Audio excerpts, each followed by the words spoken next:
Good evening, class of 2017, parents, alumni, and all others who come to share in this momentous occasion. It is my honor and privilege to introduce a student whose academic accolades and achievements, amassed over the past 4 years at Coral Springs High School, speaks volumes about the caliber of this young man. I've known Daniel for approximately 3 years now. He wasn't a student of mine during his freshman year. However, I do remember my good friend, Mrs. Nichols, Daniel's Algebra 2 honors teacher during his freshman year, telling me that there's a new Shapiro in town, and that he's as good or even better than his brother Matt at mathematics. Hi, Matt. I couldn't wait to see if that was possible, since I already knew how great math was in calculus. Well, my chance to see if Mrs. Nichols was right began during Daniel's sophomore year when he enrolled in my pre-calculus class. In the duration of that year, I witnessed increased confidence, academic growth, and development in maturity and character. Daniel recognized the importance of a strong work ethic, persistence, and intellectual integrity. His positive attitude, ability to work in group situations, and his steadfast demeanor was very noticeable to me. Now, one thing about being a pre-calculus teacher is that at times I really get into my lectures, and somehow the entire board seems to be filled with notes and problems several times over. I do remember this one day. I was in the middle of filling up the board with notes when Daniel raised his hand to ask a question. Now I'm thinking, this is going to be a great question. Okay, Daniel, how may I help you? What don't you understand? His response, Mr. Renzo, can I go to the bathroom? Now, most of the times I'll say yes. However, there are some times I respond by saying, that's going to cost you. Daniel, playing my bluff, responded with, okay, what? So in the past when I've encountered the same question, some of my responses have been, a winning lottery ticket, a new car, $10, and that will be on your bill that you'll receive at the end of this course, or something else absurd. Well, that day, for some reason, my response to Daniel was a cheeseburger. I must have been hungry, and I think our class butted up to lunch. So fast forward about 4 hours. It's now about 3:30 after school, and I'm helping students in my classroom. Well, the door opens, and there's Daniel with my cheeseburger. Wow. My response was, oh my God, Daniel, I was just joking. Now, however, on the inside, I'm thinking, man, why didn't I say a filet mignon? Thank you, Mrs. Shapiro. You're welcome. This is my second year in a row introducing the valedictorian, and yes, I feel so very honored. Now, just like last year with Paul, I was interested to see if Daniel's peers felt the same way about him as I did. So I did some research. Some of the responses I received were, he's very funny, outgoing, cordial, and hardworking. He's very easy to talk to and gets along with everyone. He's very close with his family, and both he and his brother Matt want to be surgeons. He's watched every episode of Grey's Anatomy. In elementary school, he used to ride his bike to school wearing his baseball batting helmet. At family dinners, he often offers to pay.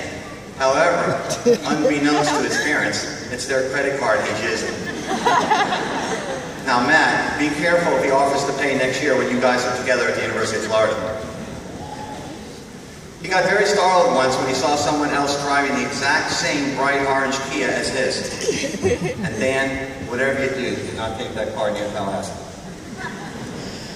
So being Daniel's pre-calculus and AP calculus teacher during his sophomore and junior years, I felt I came to know him very well. And still to this day, I never told him or his brother if what Mrs. Nichols said was true. Now, being close to your students, occasionally they will confide in you some personal information. There is this one side of Daniel that I would not have believed. He conveyed this information to me at the end of his junior year. Yes, he was afraid of ghosts. What? Afraid of ghosts. I remember him telling me, that he felt the long-deceased mathematician, Bernard Riemann, haunted his house. Danny even sought the advice of a paranormal investigator to help him get over this fear. He did a report and called it the baneful gargoyle of calculus AB. Well, Dan, myself being a graduate of the University of Florida, I do want to warn you that there are some dorms and classrooms that are over 100 years old. Hoping that you'll never experience any more sightings, I checked to see what could be done to help you. This is what I found. On Amazon, they have a starter ghost hunting kit that sells for $159 and the deluxe kit for $259. If you ever feel the need for them, please let me know. They're on me. Carl Springs High School. Your valedictorian will be pursuing his future dreams at the University of Florida starting in August 2017.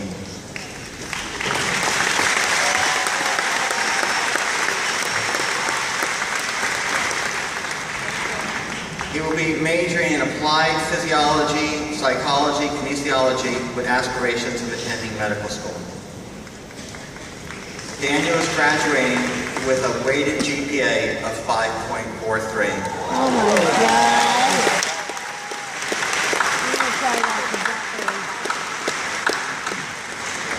And a cumulative GPA of 4.0. That means he never received a grade lower than an A in any of his classes, including mine.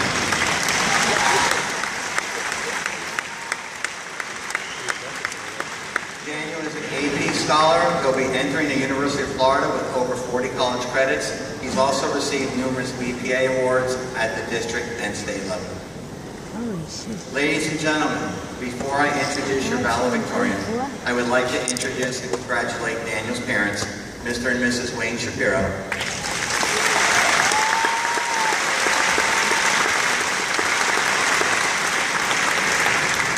And Daniel, before I introduce you, I want to leave you with a quote by Harriet Tubman. Every good dream begins with a dreamer. Always remember, you have within you the strength, the patience, and the passion to reach for the stars, to change the world. And Danny, always be the person your dog thinks you are.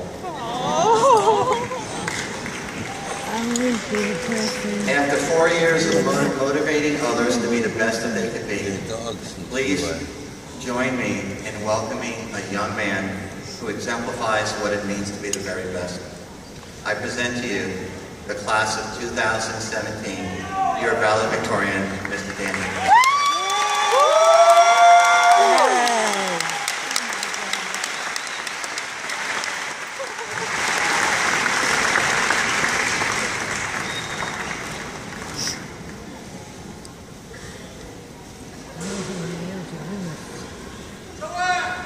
Welcome, class of 2017. Thank you, Mr. Angela. The year was 2013 when we all arrived at Coral Springs High School as young, juvenile, disobedient freshmen. 4 years later, nothing has changed. Except that we're seniors. We've all changed physically, of course, Mr. Marhefka being a prime example with his gains and all. But, however, most of us haven't grown into our highest mental state. There's much more we can all do to mentally adapt to life's complex ways, including making a difference for ourselves and others. I heard a story in 3rd grade that's stuck with me since. There was once a young boy and a man walking on the beach early in the morning. The beach was covered with hundreds and hundreds of starfish that washed up on shore. The little boy, one by one, began to throw the starfish back into the ocean, back to their home. The man came up to the boy and said, "Little boy, there are simply too many starfish to throw back. You cannot help them all. Throwing a few back will make no difference." The boy then looked at the man, then looked at the starfish, picked one up, and tossed it back into the ocean. Then he looked up at the man and said, "Well, I made a difference for that one." Let's dissect this story for just a moment.